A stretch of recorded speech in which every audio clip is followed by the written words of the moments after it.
And oh, look at all that snow out east. They are getting socked right now in Pittsburgh. The entire Northeast is bracing for this winter storm that could dump a foot of snow on Boston and New York. Schools have already canceled classes for today, and airlines are canceling flights. So far, 2 flights out of Des Moines are canceled this morning to Newark and New York. Well, back in Iowa, a former teacher at North Polk is out of jail this morning after being charged with 4 counts of sexual exploitation.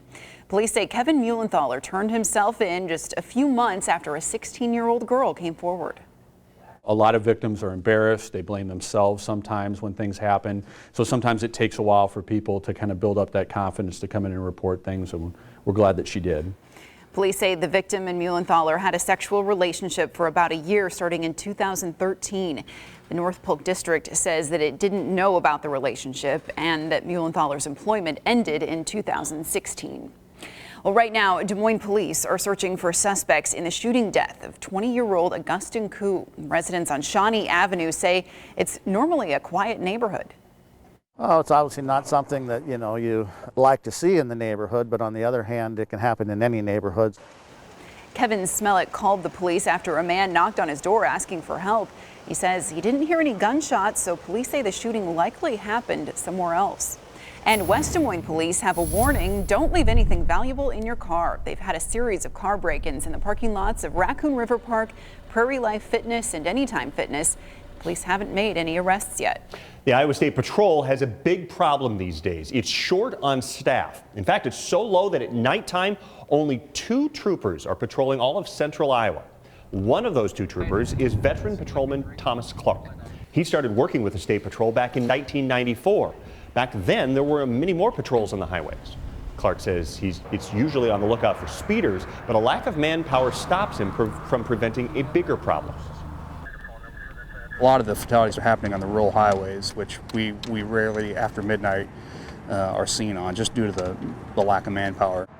7 years ago, there was 1 trooper for every 6,300 drivers. This year, there's only 1 trooper for every 8,300 drivers. As of right now, there are no bills in the state legislature to help with the State Patrol's staffing issues. February marks the peak of pothole season around central Iowa. KCCI's Alex Sachs joins us live from the Des Moines Public Works Department. And Alex, it seems like there are crews out there pretty much every day dealing with this. That is absolutely right, Eric. It's sort of the perfect conditions, a little bit of warmth, a little bit of cold. And one difficult part about filling these potholes is it's not a permanent fix. It's only temporary. In the Des Moines area, Alex Sachs, KCCI News, Iowa's news leader. Thanks, Alex. A full chamber debate could happen as soon as Monday regarding a new collective bargaining bill. The House and the Senate held public hearings Wednesday on the proposed legislation. The bill will affect the way state workers negotiate their health care and wages. Police and firefighters would be exempt from this. And today, the House Local Government Committee will review a bill that would freeze Iowa's minimum wage. Currently, the wage is at $7.25 statewide. The new bill would ban local governments from raising that minimum wage.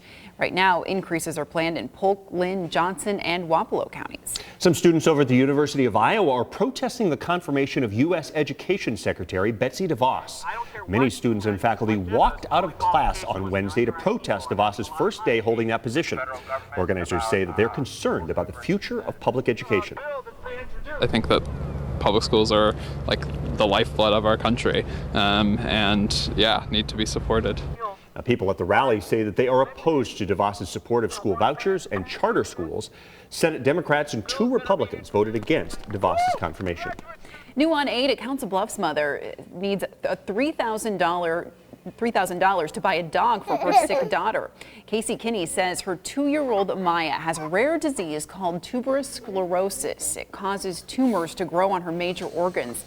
Just weeks ago, she had a tumor removed from her brain. Maya also gets random seizures, and that's where the specially trained dog comes in. If a dog is mentally balanced, they're going to pick up on the seizures naturally. We just need this dog really to save her life. Cassie and Maya have a fundraising page set up. You can donate by going to the website razoo.com. It's amazing what dogs can do. Oh, yeah. It's really cool. Well, ahead.